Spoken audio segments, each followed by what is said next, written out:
Hello and welcome to the Green Machine Live, your home for Irish football news and nostalgia, where you, the fans, our lovely fans out there, you have your say. I'm David, your host, joined as always by Nick. Not always, because he wasn't here last week, but No. Martin was up at Wembley with the rest of the Man United fans from London. Here he is there. Happy, but He looks great, doesn't he? he Great does. colour, Martin. Oh, yeah, very tanned. Where was he? And yes, he would go to the opening of an envelope. There he is there with Keane, and he has a lovely... The highlight of the day, I'm sure, for Keane was holding that Green Machine podcast sticker for those of you listening on our audio version of this. He wasn't the only one there at Wembley. Well, obviously, the United team were at Wembley. Newcastle weren't. They didn't show up, did they? As you can see, if you're looking at it there they are celebrating, and in the background is no other than Irish legend Shay Given. And there he is there. Probably getting flashbacks. He looks delighted, doesn't he? Yeah, he's been at a few Wembley defeats, hasn't he, against United? Yeah, a few 2-0s against United, and he kind of supports whoever's winning, doesn't he? Because he's kind of very pro City, and then he's very pro Newcastle. Since Newcastle got taken over, actually, he's been a big fan again. So it's interesting to see Shay chase the bandwagon. Yeah, just a bit like my mate Ken, who actually saw today. He was going to the final. He, funnily enough, he supported Newcastle. Then he would wear a Chelsea shirt when Newcastle got relegated, and now he's back wearing Newcastle again because Chelsea will probably get relegated before them. And he was actually over with his friend Goffey.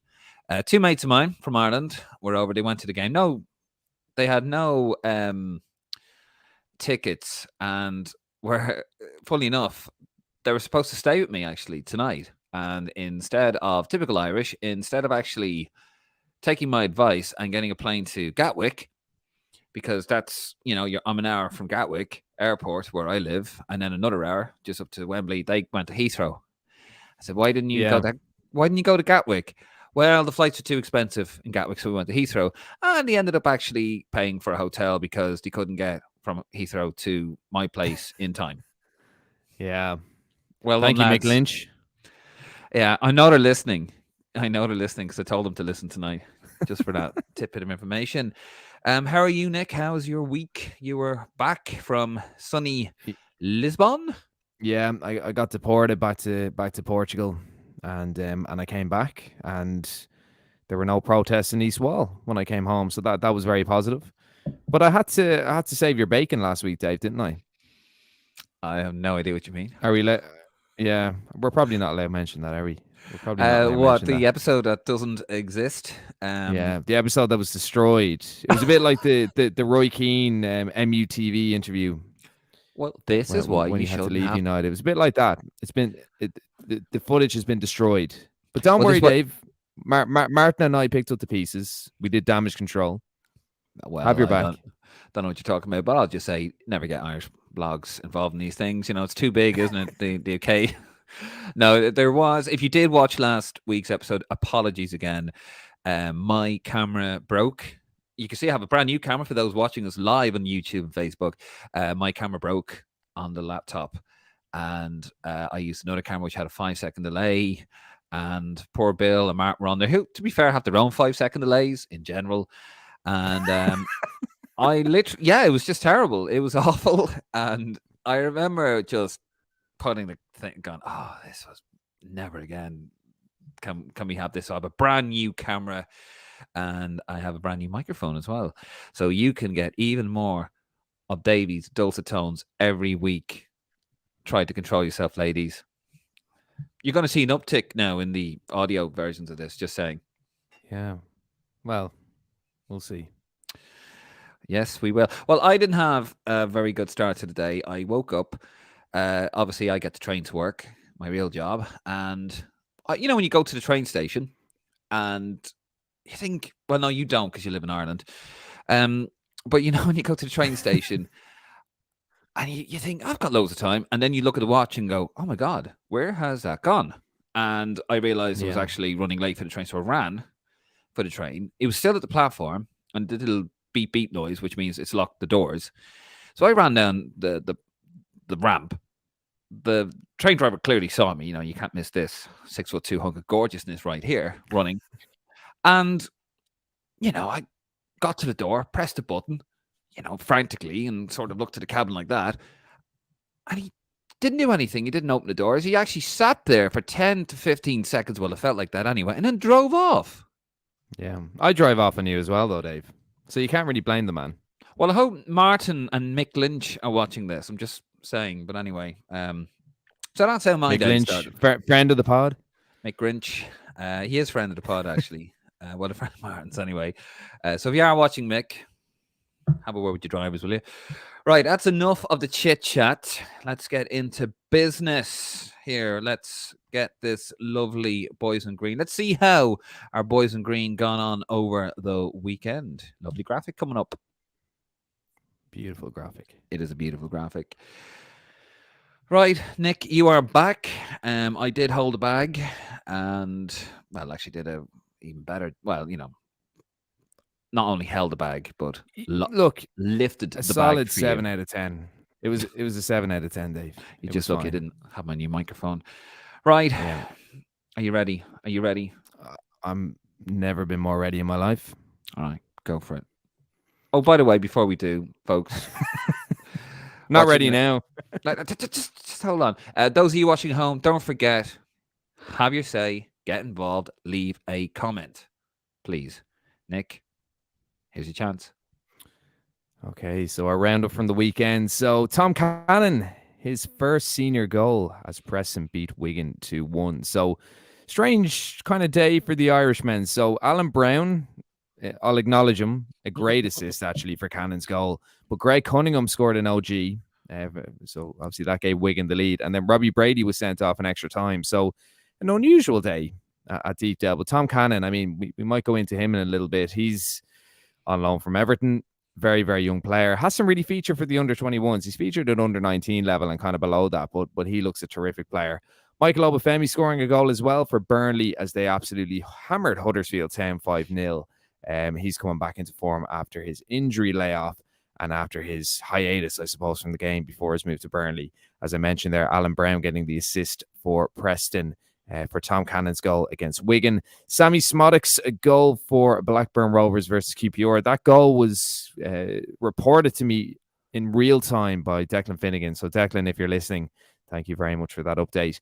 Another goal for Dave McGoldrick. He scored for Derby County versus Barnsley. And Conor Howerhan, another assist for Derby against his former club. They did go down 4-1. Jack Taylor, who scored a goal a couple of weeks ago for Peterborough, he's done it again. He scored in Peterborough's win over Plymouth Argyle. And Finn Azaz actually getting an assist in that game as well. And then Ronan Curtis, one of the forgotten men of Irish football, scoring a goal for Portsmouth against Cheltenham. So there's your roundup, Dave. What do you think of that? 6 out of 10. We've just had a comment there, actually, from Paul Culleton. I know we don't do this and I'm breaking rules here, but we're going to talk about it now, so I thought I'd ask. Do you think Tom Cannon, if he scores again, hello, Paul, on YouTube, by the way, again for Preston between now and when Stephen Kenny announces his March squad, should he get a run against Latvia? Over to you, Nick. I think Paul's read our mind, Dave, hasn't he? Because this is something we were discussing off air today. Yes, I do think he's going to get into the senior squad, Paul. I think he is going to be a bit of a dark horse. He's an excellent player. A really, really good player and a guy that we've been tracking for a long time, kind of in the Everton system. He's an all-round striker, very, very highly rated at Everton. He got a couple of games in the Premier League, didn't he, before he was loaned out. Now, he plays up front with Troy Parrott, or at least he has for the last couple of games, and he was playing up front with Liam Delap. He's a complete striker. He's great ball control, great finisher, can hold it up, can take on players. He's kind of the full package. And when you look at it logically, you kind of think, well, a lot of the under-21s lads are graduating, aren't they? There's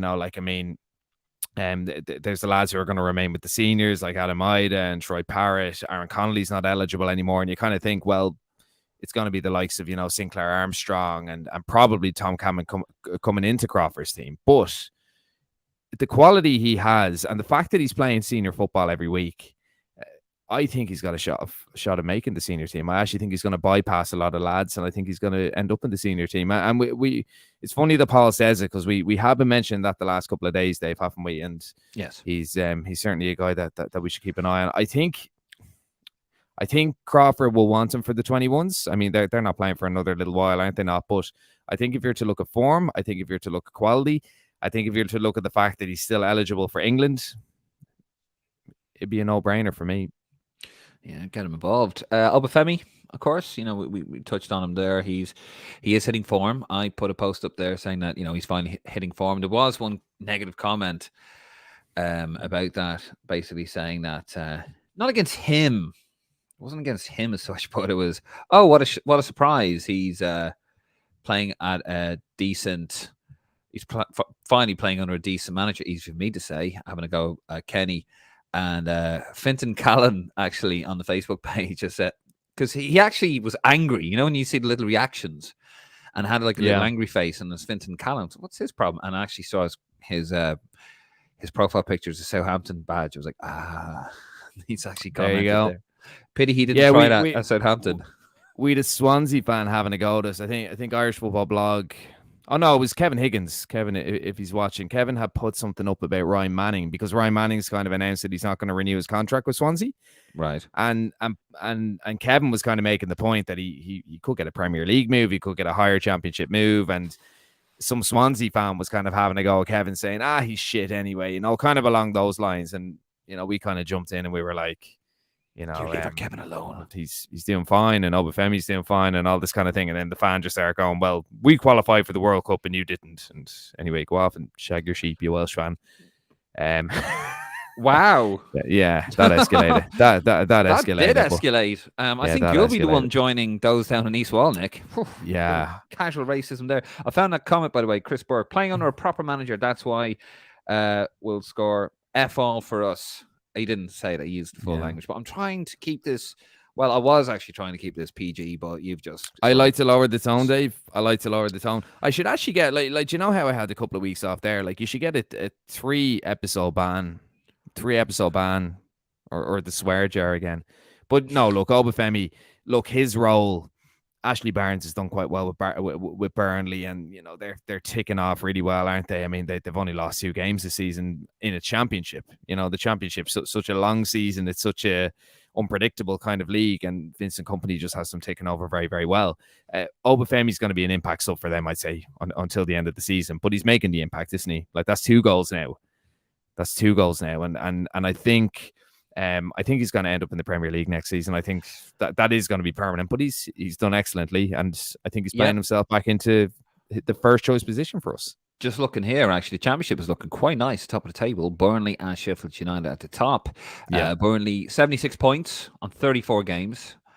Sheffield United second place, 64 points on 33 games. So you do have a game in hand, but they are Middlesbrough 34 behind them there. They're looking very nice. They're on 57 points, by the way. Yeah, they're going up. They're both going up. Yeah, they're an excellent side. Yeah. So that is really, really encouraging stuff to see. And speaking of leagues, let's talk about our own league for a moment. League of Ireland back again, breaking records this season. Fantastic to see. You were certainly impressed with a bit of magic from John Afalobi. Now, he has gone back to Bohemians. He's done really well. Your team. Before we talk about him, actually, we do have a little bit of footage. Now, I'm really hoping, if anyone's watching in the League of Ireland, folks, they're probably not. We're going to share some footage here. Please don't put a copyright ban on us on YouTube or whatever, because that's a pain in the arse. We're trying to help the league. Now, we haven't had this happen before, so I'm just putting it out there. But here is Mr. Flores, who, if you remember, scored that absolute stunner of a goal for Dundalk. It was Dundalk, wasn't it? Yeah. What's his full name? Play for Dundalk, and he's after scoring against Dundalk. Jordan Flores. He scored an absolute screamer for Dundalk against Rovers, and now here he is scoring a lovely screamer of a goal for Bows against his old team Dundalk. Enjoy this one. This is gorgeous. With 4 in the wall. Great time to score right in the stroke of half time. Yeah, the clock's just turned red as you speak, Dano. Flores to hit it. And Flores to score! What a superb strike from Jordan Flores! Absolutely brilliant strike. Unstoppable into the goalkeeper's top right-hand corner. That was lovely. Of course, you can you can catch all of that if you get the season pass, League of Ireland TV, 120 quid, all the games live, fantastic value. And you know, the League of Ireland, Nick, it does have its quality. It does have, and like as you've seen there, but it also has its particularly Irish moments. Check out this bit of commentary. Regret that. Yeah, that was very close. You could see it on the replay. Just a look. Hutchinson, his first touch isn't great, but he's still going. And it is another penalty for Sligo Rovers. He did catch him, I think, Declan. And an opportunity for Sligo Rovers to take the lead. Outside the shagging box. Excuse my French. Yeah, it'll be very interesting to see that in the replay because it looks to... Where else are you going to get that? You know, I haven't heard that expression, shagging, instead of the F word, the bad F word, Nick. Since my granddad used to say that, that shagging thing over there. And he used to say feck as well. So, you know, very, but yeah, the League of Ireland, excellent stuff. But you were quite impressed with Ofalabi, who obviously was playing in that game against Dundalk, and you said he might make a comeback. Yeah, look, I mean, very highly rated guy, wasn't he? He got in the European Championship under-19 team of the tournament, didn't he? Back in 2019, I think it was. So the thing that always struck me about Ofalabi was he's just a big physical guy, but he's very technically good as well and so strong. And I mean, we know he went to Celtic. He was with Southampton. He was, you know, he would have been in the same youth teams as Michael Obafemi coming up and Will Smallbone as well. He went to Celtic on a free. It didn't quite work out from there. He went down to the lower league, Sydney on loan and scored a few goals. When Bo signed him, I couldn't believe it. You know, I couldn't believe it because he's, you know, he'd been kind of linked with a couple of other clubs in England and a couple of championship clubs as well. So he came back. Look, he played at the tail end of last season. I wasn't too impressed with him, but he was excellent against Dundalk. Really, really good against Dundalk. And he was very good against Cork City last week. So look, he's still a young guy. I think he's only about 21, 22. Very impressed with him. Just his all-round play is fantastic. And again, like, I'm just very happy he's at Bows. The amount of lads that have gone from Bows over to the UK in recent years, you look at Georgie Kelly, you look at Dawson Devoy, you look at Andy Lyons. Obviously, he went via Shamrock Rovers, unfortunately, but there is a gateway there. And, you know, if he keeps playing the way he is, and if he does develop nicely into that all-round striker, he could be going back to England and he could be a future Ireland international. Who knows? He could. I mean, if you got a few bob to spare, you want to support Irish football out there, get on the season pass, League of Ireland TV, 120 quid, all the games. I mean, it's had a few teething problems, but it's a really great thing. And remember, we have a strong League of Ireland. We'll have a stronger national team in the future. So yeah, just putting it out there. Actually, speaking of which, we had a bit of history, didn't we? A certain Leo Gaxa. Let me get a little cheeky graphic up here. Here we go. Irriguide, friends of the pod. Share this out here. Shout out for Tralee-born Leo Gaxa. That's a cool name. 20. He's a forward who recently signed for Kerry FC from Sheffield United who now has the distinction of scoring the first ever goal for the newly formed club in the first division of the League of Ireland. Well done, Lee. That's for Kerry FC. They had a full house, didn't they? Their first game. First ever game. Well, it wouldn't be hard. There's only about 5 seats in the the ground. No, I know it's great. Nice. It's great because they're so God focused down there. I wouldn't say that they're anti-football, but you know, any interactions I've had, but any interactions I've had, they not that they see football as a threat, but it's, you know, there certainly is a little bit of a what's the word I'm looking for? A little bit of resistance, but like Leo Gaxa, I mean, he was with Sheffield United. He's from Kerry, so it's great that a Kerry man actually scores the first goal. Now they'll find it rough. It'll take a little bit of time. There's plenty of money in Kerry. You know, I can see investment going in there. I can see some youth players who might go down the Gaelic football route, staying with Kerry, and then you've got some unbelievable athletes, some very, very talented athletes. You look at David Clifford, probably one of the best footballers in the country right now, Gaelic footballers in the country right now. You know, he was a very, very talented football player. And you could have the likes of him seeing a bit of a gateway into professional football through Kerry FC. So, look, it's great that the club are there. I think Billy Dennehy's the manager down there. He, you know, had a very distinguished career in the League of Ireland. So, look, it's great to see, and it does stretch the game that little bit further. No, absolutely. And this is what we need. We need clubs, all four corners. Well, in the Republic anyway. We need clubs all over Ireland shooting up, people playing football. More eyes on the league, more teams playing football, more teams in the league. It's only good. It's only going to get stronger.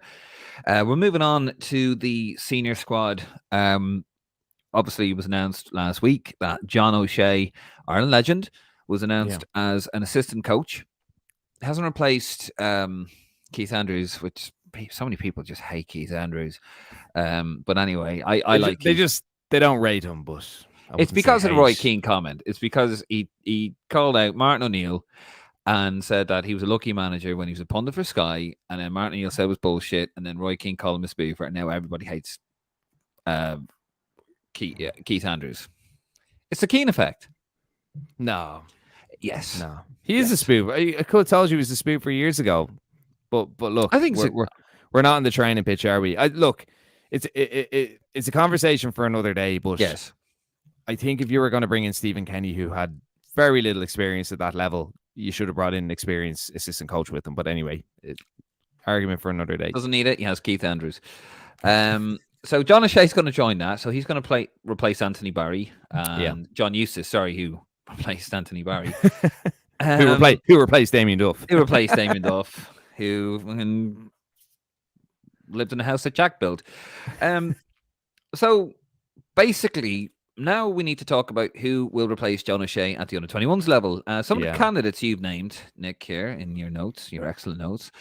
Sean O'Shea, friend of the pod, used to be at AIK. He's a really good coach. Coach Zach El Buzzetti, and currently out in Dubai doing a lot of kind of individual coaching and other bits and pieces. Yeah. So Sean's a very talented guy. He was on the podcast 2 years ago, I think. And he was one of our first big guests. Yeah, one of our first big guests. He was talking a lot about Zach, of course, Zach El Buzzetti, but he did mention his aspirations to manage his country or coach his country, and he is a specialist coach. He's very highly rated. He could be someone who comes in. Yep. Another one, John Walters. He is currently at.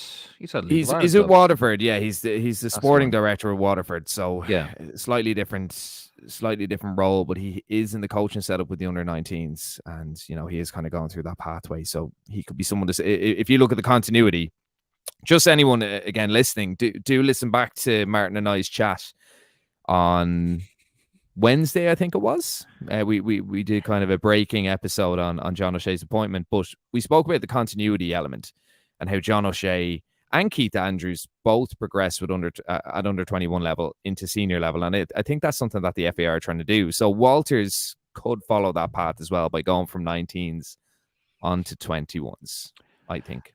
Another one. This is going to send people into meltdown. Paul McShane, who was a coach at Man United. I don't know if he still is. He is, yeah. He's the development phase coach at United. He was the player coach as well. I mean, look, very, very highly rated. Really, really highly rated. Very, very highly regarded. I mean, United, I wouldn't necessarily have rated their youth ranks in recent years. Very, very badly run. I mean, it seemed to be a very toxic environment the way it was run. And that's coming from someone within the club who I spoke to recently, so it seems to be back on track now. And McShane is kind of part of that new wave of that youth setup. So again, very, very highly regarded coach. He's been doing his coaching badges since he was a player. He is involved with United, but look, that could be a part-time role for him. John O'Shea's involved with Stoke. It could be something that he does. Again, they are looking at getting ex-players involved, and he could be a decent candidate to do that. Do you think he'd be the favourite for me? Do you think he'll position? Do you think he'll teach the players how to clear the ball out of the box? Yeah, well, that's the $1 million question, really, isn't it? Don't let the ball bounce in the box. Yeah, if you know, you know. And Darren D's the last name that you put here on the list. Probably least likely. I mean, he looks after the kind of Celtic development team. He's got Rocco Vada there. He's got a lot of young Irish lads that he would have overseen. Luke Connell in the past, Afalobi in the past. Look, I don't think so. He might come into the conversation. I mean, he's someone who could be managing the team. It's a big backroom team. You've Alan Reynolds there as well, working with Jim Crawford, and you've a massive analytical team. You've a lot of people involved there. I don't really. I mean, it's a bigger backroom team than the senior setup, and for small international windows, I don't see the benefit of it. But look, I'm not in that area, so I'm not sure. But if someone does come in, I think Machíne will be sought after, and I think he's the favourite for that one. Well, you heard it here first, and we like breaking news here.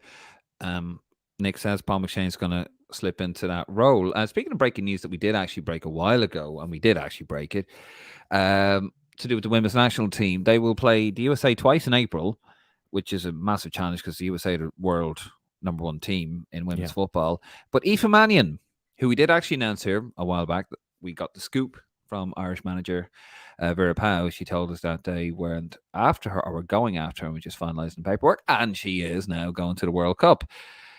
She had an interview with Tony O'Donoghue. It was quite emotional. It was quite, showed the real passion that she has for playing for her country. Yeah.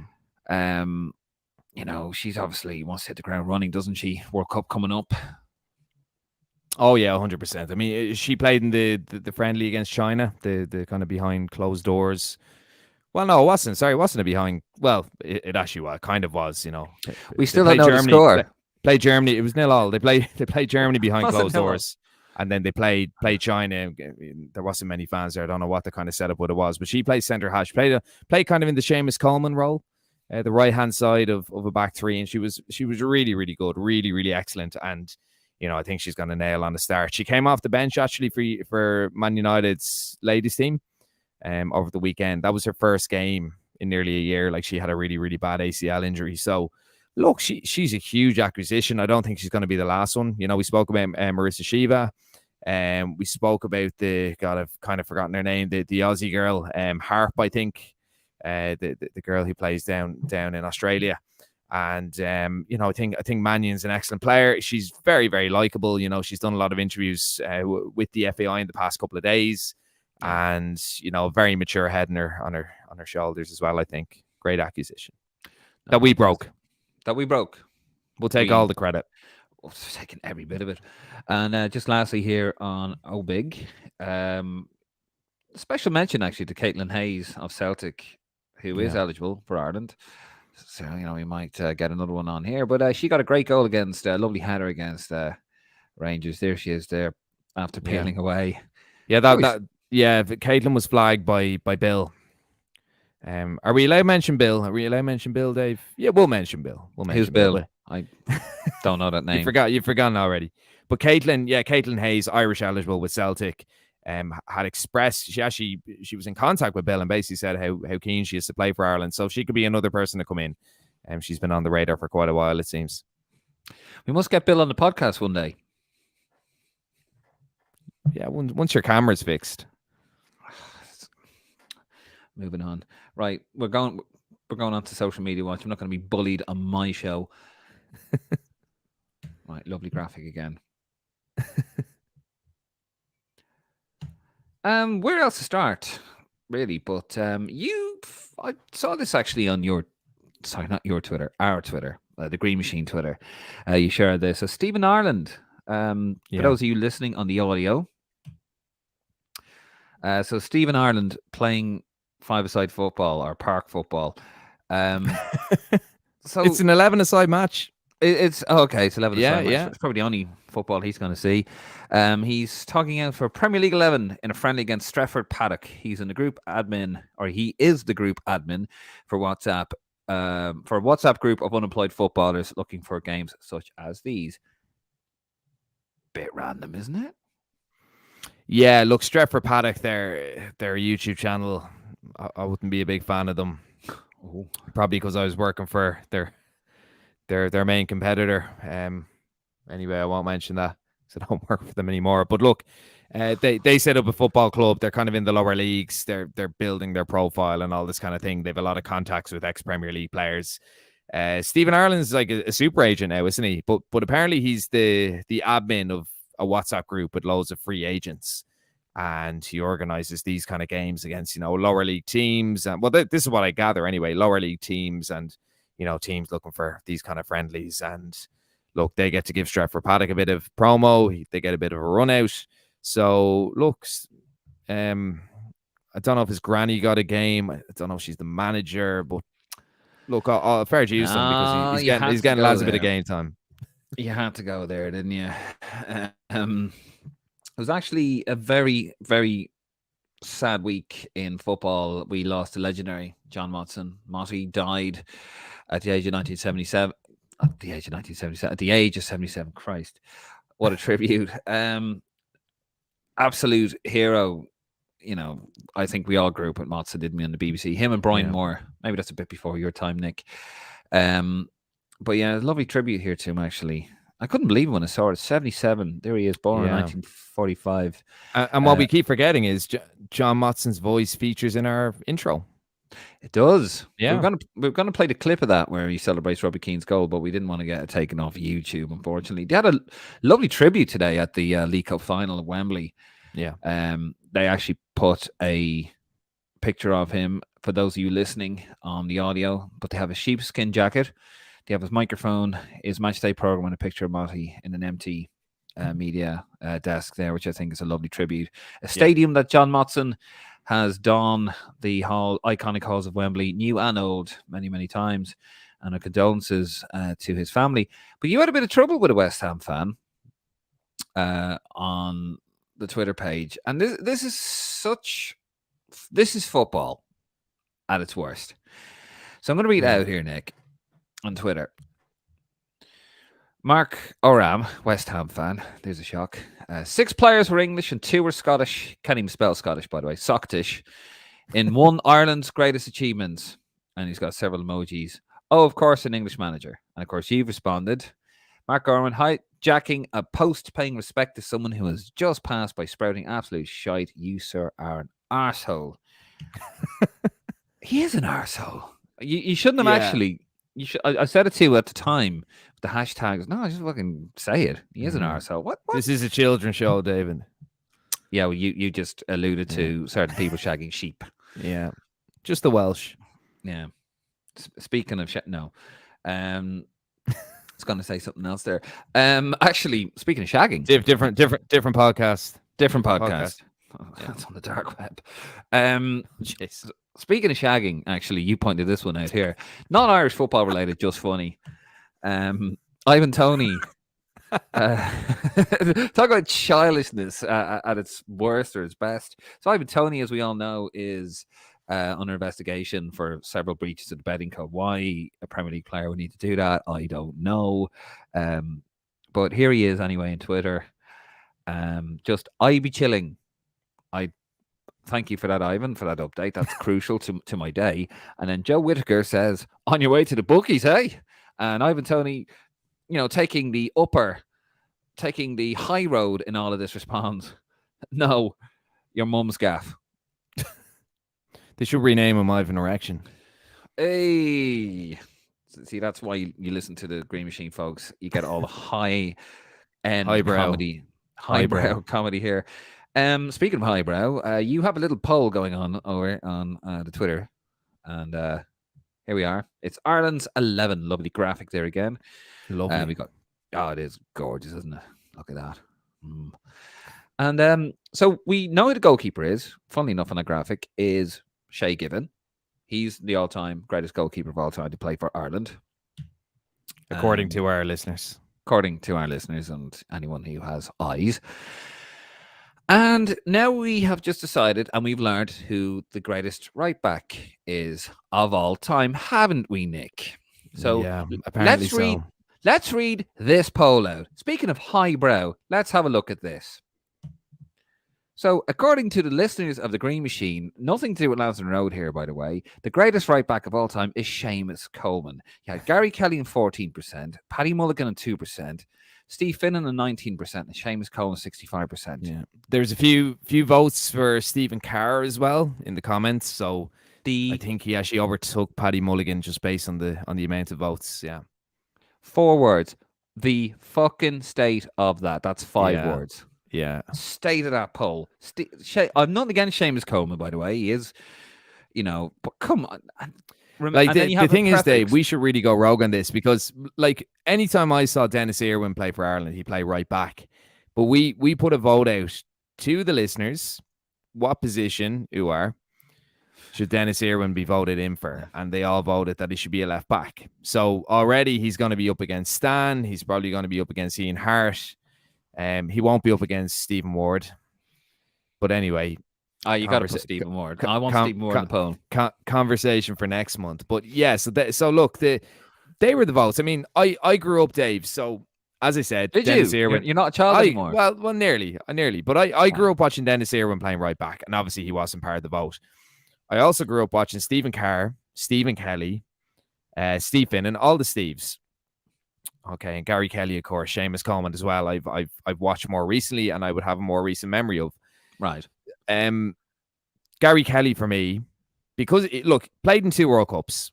If you look at his club career, it was unbelievable. Played Champions League football, something Seamus Coleman has never done. Really, really consistent. Just a very similar player to Seamus Coleman. Just a swashbuckling fullback. Steve Finnan won the Champions League, both-footed. He could play midfield. He was just such a solid, consistent player. Played in 1 World Cup as well. Are you saying Gary Kelly is the best Irish right back of all time? Well, like in that vote, Dave, Dennis Irwin is the best Irish. But that's the right point back. of the vote, Nick. Yeah, Dennis Irwin is the best Irish right back. I would have gone based on the fact that he played in 2 World Cups. I would have gone for Gary Kelly, followed by Steve Finnan. I don't think Steve, just because of Stephen Carr's injury, he was an excellent player, but just because of the injury he had, and Finnan kind of filled that void. I probably would have had Finnan ahead of Carr, and I probably would have had Kelly ahead of Finnan. But Finnan was one of my favorite players as a kid, and I was a United fan, so that does say a lot. But based on the fact he played at 2 World Cups, and he was excellent in the 2002 qualifiers, apart from getting sent off against Holland, I would have gone for Kelly. I would have gone for Kelly in that vote. I would have gone for Irwin, but Irwin was voted in as a left back. Yeah, that's not Seamus Coleman. Seamus Coleman is a fantastic player. He's a fan favorite. He's very, very popular. I wouldn't have had him near that. I wouldn't have had him 65% running away from it. Absolutely not. And that's no disrespect to Seamus. It's just the players he was up against were absolutely top class, and he is too, but he didn't achieve half of what they did. Paul McGrath, Mark Lawrenson played right back as well for Ireland. Yeah. Ray Houghton played right back for Ireland. Ronnie Whelan played left back. Actually, that's when Jack was going through his weird phases because he wanted them pinging balls into the corner to the opposite end. So I don't know. Yeah, Dennis Irwin for me, hands down. I thought it was straightforward, but Jesus, it's not our vote. It's the listeners. But it shows the age profile. Because I mean, if you're 21, 22, you wouldn't have seen Gary Kelly at all, really. You might have seen clips of Stephen in the Champions League. Stephen Carr was an excellent player as well. Lawrenson, maybe I never saw Lawrenson play. I've seen clips of him. I'm aware of how good he was and all that kind of thing. But Dennis Irwin for me. Yeah, Dennis Irwin for me, but in that vote, I probably would have gone Gary Kelly. Gary Kelly, who only played in World Cup '94, was he a right? 2002, playing 2002. No, but in 2000, sorry, in '94, he played in that one. He was a right winger, or was he a right? He was a right. He played. He could have played as a right in 2002. In 2002, he played in the right wing because remember. He McAteer started right injured. back against Cameroon. Yeah, he started right back against Cameroon, and then McAteer got injured and he got pushed into midfield. Finnan came into right back. But Finnan was class. Like Finnan was 2-footed. He could play right back, left back. He played in the right wing for Ireland. He was excellent. His delivery was class. We're going down a rabbit hole. We're going down a rabbit hole there. We need to move it on. But yeah, I mean, the point of the matter is Seamus Coleman should not have won that vote. Seamus Coleman should not be on it. Shame on our listeners and the age profile. To be honest with you, that is outrageous. What's the next one? Left back? Is it? We're going to go left back, which Dennis Irwin will be in. All right. That's you'll want Ronnie Whelan in it. Yes, actually, because Ronnie Whelan could have played anywhere. Maybe not central defense. He wasn't tall enough. Right. We're moving on. Why are we moving? Oh, comments. A lovely comments. We've got a nice bunch of comments here, actually. And a couple of familiar faces. Irish football blog, conspiracy theory, get over it, Bill. Blue and gold on our YouTube channel. Oh, by the way, if you're watching, please subscribe to our YouTube channel. Please. 1 goal Cannon and lads looking for a call-up. Herahan is League One. Forget about him. No, Cannon's has had a really, really good period since going to Preston. It's not just about the goals, blue and gold. It's about the overall performances. He's a good overall forward. He got the goal. He's doing a lot of other bits, his hold up play, running at players, all those bits and pieces. That's what, and the fact that he's playing every week. He's starting every week for Preston. He's only a young lad. Herahan is going to be in the next squad, whether we like it or not. I don't want him there, but he's going to be in the next squad. Blue and gold. Why is he called blue and gold? Tip. Is it? I don't know. I'm not a guy, man. Let's have a look here. Paul Culleton on a YouTube channel as well. Conor Herahan has had his chance in the senior Ireland team and is nearly 12 years older than Tom Cannon, and also Cannon is dual eligible for England, being born and raised in Aintree. As we were just saying there, Paul, 100%. I agree. Look, we're a bit desperate for some stats, so we have to pad it out with League One. But here's the thing, though. I'm saying that jokingly, but he probably will be involved in the next squad, as he would have been involved in the last squad. It's just that Herahan and Jason Knight weren't released because it wasn't an official friendly for the Malta game anyway. So there it is. Newry, New York, NY, UK, giving us some tips there. He's not impressed, Nick. He's watching for the first time live, and he's giving out with no music for our graphics. My dulcet tones apparently don't do the job for him. Well, who suggested music on the graphics, Dave? All right, I'll tell you what. Newry, UK, right. Watching live for the first time and finally realised where there are silences on the podcast. Might I suggest adding audio stings to accompany your on-screen graphics? Okay. Who suggested? Yes. Dave? Okay. Who though? I did. Right. You are correct. You are correct. And I promise you, because you're a new listener, you get one wish. We will add music to our little things next week. It's been a bit of a busy all week, but we will have those for you, Newry, NY, UK, or Newark. Anyway, we will have those for you next week. That is a Davy promise. Martin Prendergast. Hello. Heard that one before. One of my dates. No. Martin Prendergast. Love the shirts. Yeah, not bad, are they? You never know. We might actually... I've gone for the Jonathan Courtney blue. That's why Martin likes mine. Bazunu blue. You never know, Martin. You never know. They might become available. Shh. Paul Culleton again. And Conor Herahan had a nightmare in his last game for Ireland. Yes, he did. That was against... Yes, he was absolutely awful. It was Armenia, 2-0 up, cruising, falling asleep. Yeah. And how... It's shocking. Shocking that he's still considered in the squad. But anyway...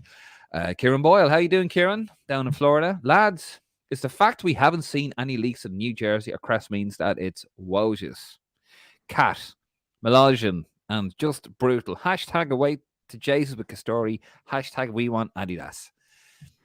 I wonder if he'd like Nike. Would you like Nike, Kieran? Would you settle for Nike? Oh, would you? Martin Prendergast, missing you lads on the way back from Wembley. Enjoy the final, definitely more than Shay Given anyway. Brilliant pick. He's had a few, hasn't he? He's had a few, Martin. Yes, Martin. We love you, Martin. We love you too. We love you. We love you. I love you, Martin, and I love you too. And Peter Hackett, opening of an envelope, having a good L. My comment earlier on. Yes, Martin would, and he'd probably be in the envelope somehow, because that's what he does. Kieran Boyle commenting on the under 21s. Coach, give it to Joey Lapira. Probably would. Blue and gold again. O'Shea is miles ahead of Andrews. Good for the setup. Next positive move is to get rid of Kenny. No, Jesus, come on. Can I just say, O'Shea, he is a more impressive appointment than Andrews, because O'Shea's worked with other clubs. Like O'Shea worked at Reading, working with Stoke at the moment, so he has to be rated, and he's doing that kind of business, kind of management, sports, football course or whatever. So, and he's done it all. He's won everything in the club game. He's an impressive appointment. I think he's going to be great. Again, check out our last episode where we chat about him for elaboration. Fair enough. And Newry again, NYUK. Sorry, I'm just trying to get used to the new names and read read and talk at the same time is quite challenging for me. Not really. And the women's team were still wearing Umbro in the China match. Yeah, they were actually, Yeah, weren't they? look, it's usually match, isn't it? the senior lads usually launch it. Yeah, so that's probably the last time Umbro will be worn by an Irish team. Oh, terrible, isn't it?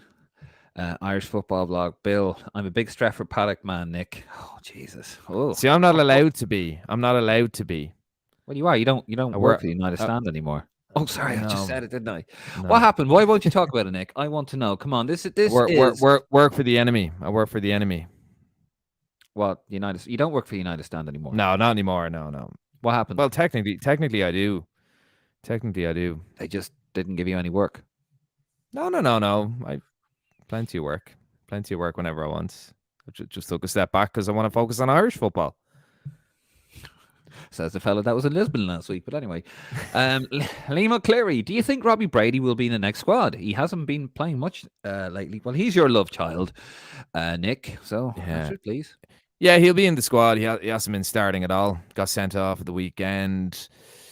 No, he'll be in the squad, but he won't be starting. And he's an excellent. Look, he's excellent. He's not playing well, but he's still one of our most technically gifted players. But look, in the squad, not starting though. I can't see him starting against France. Fair enough. Glenn Forbes, great work again. Thank you, Glenn. We do appreciate it. Who's more likely to win something first, Mayo or Newcastle? Thanks. Neither. Neither. And by the way, just on Glenn, and we had Newry NY UK. If you do have any feedback for the pod, do tell us, good or bad. Keep it constructive, because we want to make this your pod as much as ours. Well, it's my show, but I kind of want you. I want to make you feel that it's your show, but it's actually mine. But give us some feedback, because I think it's quite valuable, isn't it? We got new. New setup. It's the only way we can improve. It's the only way we can grow. Yeah, we strive to improve. So please let us know, guys. Any comments you want to send us, drop us a few private messages on the Green Machine. We do endeavor to get back to you guys as soon as we can. Sometimes, though, the Facebook app is a bastard, and I miss messages, and I do apologize, but it's just the way it is. Blue and gold again. Oh, 10 out of 10. Up tip. Yeah, tip ga, but unfortunately watch Waterford and follow Sunderland. Oh dear. I suppose you must have been happy today, Blue and Gold, actually. Well, thank you again for your comments. And Kieran Boyle, to finish it up for this week. I would love Nike. Well, Dave, maybe we need to give the people what they want, eh? I think we do need to give the people what we want. Keep it on the wraps, but you might have a Green Machine jersey coming your way come March. We might have a little alternative. We'll see. I haven't got my media passes yet, so I don't want to piss the FAI off too soon. Right, we're going to move it on. We're coming to the end of the show. Thank you guys for your comments, by the way. Always appreciate it. And as I said, any feedback, give us a shout. We are all ears. We want to make this as interactive, fan-friendly, and just the best damn podcast we possibly can make. So this week back in the day is going to be dropping Wednesday, 8 o'clock. Martin and myself will be talking about a very funny subject here. Should I hum for Newry UK whilst the graphic for this week back in the day goes on? Sing a song. I should sing a song. Sorry, Newry. I am a facetious bastard.